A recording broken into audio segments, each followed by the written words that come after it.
नाही, सर्वप्रथम परमपूज्य प्रदीप मिश्रा महाराजांची शिवपुराण कथेचं आयोजन अहिल्यानगरमध्ये प्रथमच अहिल्यानगरच्या इतिहासामध्ये शिर्डी येथे होत आहे किंवा या आस्तगाव निर्मळ पिंपरी माथ्यामध्ये होत आहे. आम्हाला अपेक्षा नव्हती की एवढ्या मोठ्या प्रमाणात आम्हाला प्रतिसाद मिळेल. प्रचंड फोन किंवा प्रचंड मागणी, अनेक महिला माता भगिनी सगळे संपर्क करून कसं इथं पोचायचं अशा आमच्या कॉल सेंटरला अनेक फोन आले. आम्हाला अशी अपेक्षा आहे की आम्ही जे काही नियोजन केलेलं आहे, पावसाळ्याचा प्रचंड अडथळा या कथेच्या आयोजनामध्ये आम्हाला झाला, पण तरीसुद्धा आमचे सर्व जे आयोजकाच्या सर्व सहकारी होते त्यांनी अतिशय उत्कृष्ट काम केलं. तर काम शेवटच्या टप्प्यात आहे, मला वाटतं उद्या पूर्ण केलं जाईल.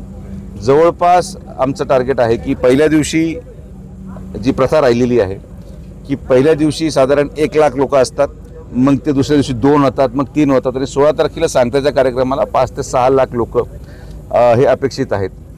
पोलीस प्रशासन, महाराष्ट्र शासनाचे सर्व विभाग सर्वांची आढावा बैठक घेण्यात आलेली आहे. आपत्ती व्यवस्थापनाचे सर्व बंदोबस्त आपण करण्यामध्ये यशस्वी राहू अशी आमची अपेक्षा आहे. 11 तारखेला महाराज आल्यानंतर महाराजांची मिरवणूक शिर्डी आणि राहता येथे होणार आहे. या 2 मिरवणुकी झाल्यानंतर पुढचे 5 दिवस महाराज हे लोणी येथे आमच्या निवासस्थानी मुक्कामाला थांबणार आहेत.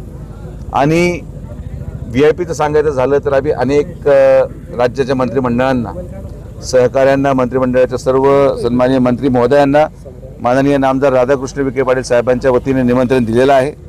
माननीय मुख्यमंत्री महोदय असतील, माननीय उपमुख्यमंत्री महोदय असतील, दोन्ही उपमुख्यमंत्री हे सर्वच जण यांनी यायला कबुली दाखवलेली आहे. त्यांच्या तारखा निश्चित झाल्यावर त्यांचं देखील नियोजन आम्ही केलेलं आहे. तर मला असं वाटतं की एक अभूतपूर्व सोहळा असा या ठिकाणी पार पडत आहे.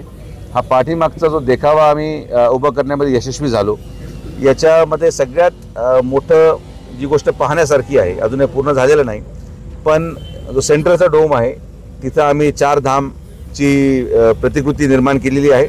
आणि दोन्ही बाजूला जे 12 ज्योतिर्लिंग आहेत, तर एका डोमच्या समोर 6 आणि एका डोमच्या समोर 6. तर मला असं वाटतं की महाराष्ट्रामध्ये या संकल्पनेतून कोणी आजपर्यंत अशी कथा केलेली नाही, देशामध्ये आजपर्यंत कोणी अशी कथा केलेली नाही. जे महाराजांचे आयोजक आहेत, जे इथलं काम पाहत आहेत, त्यांनी देखील हेच सांगितलं की एवढा मोठा मंडप आम्ही कधी सेटअपमध्ये पाहिलेला नाही.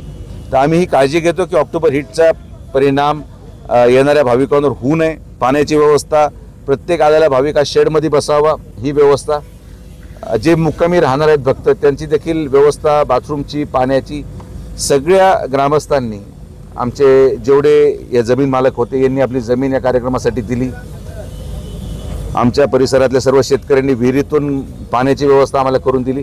तर एक कौटुंबिक सोहळा आहे. यामध्ये आस्तगाव, निर्मळ पिंपरी जे ग्रामस्थ असतील किंवा शिर्डी, राहता आणि शिर्डी विधानसभा मतदारसंघ आणि राहता तालुका या सर्व परिसरातल्या ग्रामस्थांनी आपला घरगुती कार्यक्रम म्हणून महाराजांची स्वागताची तयारी केलेली आहे.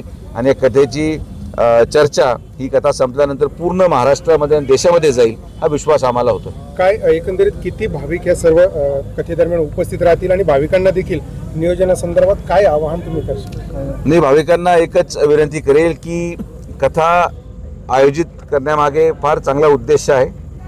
सगळ्यांनी शांततेत येऊन ते कथेचा आनंद घ्यावा. किती जरी लोक आले तरी आम्ही प्रवरा परिवार असेल, गणेश परिसर असेल आणि आश्वी परिसर असा हा सगळा एक परिवार, आम्ही आपल्या स्वागतासाठी सज्ज आहोत. फक्त प्रशासनाला आपण सहकार्य करावं. किती जरी मात्रा गर्दीची झाली, जी आम्हाला अपेक्षित आहे की 5 लाखापर्यंत जाईल, तरीसुद्धा आम्ही कुठल्याही भाविकाला त्रास होऊ देणार नाही असा प्रयत्न आमच्या ग्रामस्थांचा राहील, नागरिकांचा राहील आणि 5 लाखापर्यंत भाविक येतील ही माझी अपेक्षा राहील. दादा, राज्याचे मुख्यमंत्री आणि उपमुख्यमंत्री येणार आहेत, त्यांच्या नेमक्या तारखा निश्चित झाल्यात का आणि ते कधी माननीय मुख्यमंत्री महोदयांनी 16 तारीख निश्चित केलेली आहे, पण आदरणीय केंद्रीय मंत्री राजनाथ सिंग साहेबांचा दौरा महाराष्ट्रामध्ये असल्यामुळे ते 15लाही येऊ शकतील. तर त्या अजून त्याच तारखा निश्चित होणं बाकी आहे. पण मला विश्वास आहे की मुख्यमंत्री महोदय आणि दोन्ही उपमुख्यमंत्री महोदय हे एका तारखेला निश्चिती आपली देतील. अमित भाईंच्या कार्यक्रमाला जेव्हा सगळे महोदय आले होते, सगळ्यांची चर्चा झालेली आणि सगळ्यांनी यायचं आम्हाला निश्चित केलेलं आहे. फक्त आता तारखा त्यांच्या व्यस्त वेळेतून, आता निवडणुकीचं कार्यकाळ सुरू होत आहे, तर त्या दृष्टिकोनातून अनेक लोकांचे वेळ बदलू शकते, तारखा बदलू शकतात. तर ते आम्ही आपल्या मीडियाच्या सर्व माझ्या मित्रांना वेळेवर तसे तारखा आम्हाला कन्फर्म होतील 10 तारीख, 11 तारखेला, 12 तारखेला आम्ही आपल्याला कळू. किती एकराचा हा सगळा परिसर आहे आणि बापरे 75 एकरमध्ये हे सगळं शिवपुराण कथेचं आयोजन करण्यात आलेलं आहे. या 75 एकरामध्ये एकटा मंडप असतील, ही मंडपाची साईज ही 15 एकराची आहे. त्याबरोबर आमच्या परिसरातल्या महिला बचत गटाचे स्टॉल आम्ही लावतोय. ही पहिली कथा आहे ज्यामध्ये व्यवसायाच्या दृष्टिकोनातून कुठले स्टॉल विकले गेले नाहीत. ही पहिली कथा आहे ज्याच्यामध्ये पास विकले गेले नाहीत. ही पहिली कथा आहे ज्यामध्ये वर्गणी गोळा केलेली नाही. तर महिला बचत गटाच्या माध्यमातून जेवढे स्टॉल इथं लागणार आहेत आमच्या माता भगिनींचे, या सगळ्या महिलांचं उत्पन्न मला वाटतं की या 5 दिवसामध्ये इतकं होईल की त्या प्रत्येक माता भगिनी आपलं घर पुढच्या 1 वर्ष चालू शकतील, असं आमचं प्रयोजन आहे. तर इथं मिळणाऱ्या पाण्याच्या बाटल्या, जेवण जे काही विकत दिलं जाणार आहे ते अतिशय अल्पदरामध्ये राहील आणि प्रत्येक गोरगरिबाला त्याचा लाभ घेता येईल अशा प्रकारचं नियोजन आमच्या जनसेवा फाउंडेशनच्या वतीने महिला बचत गटांचं आम्ही करणार आहोत. तर या कार्यक्रमाचे मुख्य आयोजक माननीय आमदार राधाकृष्ण विखे पाटील साहेबांच्या नेतृत्वाखाली ही शिवपुराण कथा होते आणि त्यांच्याच नेतृत्वाखाली ही अतिशय योग्य पद्धतीने पार पडेल हा आमच्या सगळ्यांना विश्वास आहे.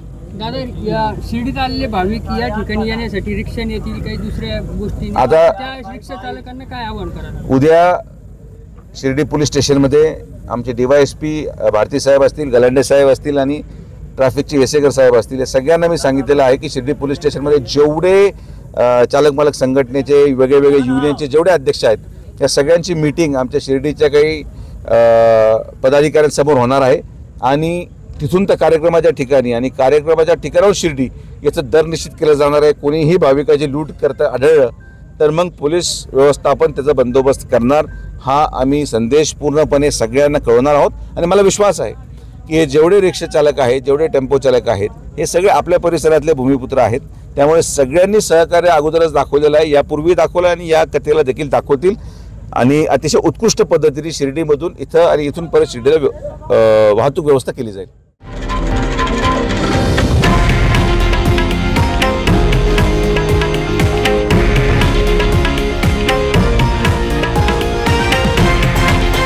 हे आहे देशातील नंबर 1 न्यूज नेटवर्क आणि आपण पाहत आहात TV9 मराठी, एकमेव.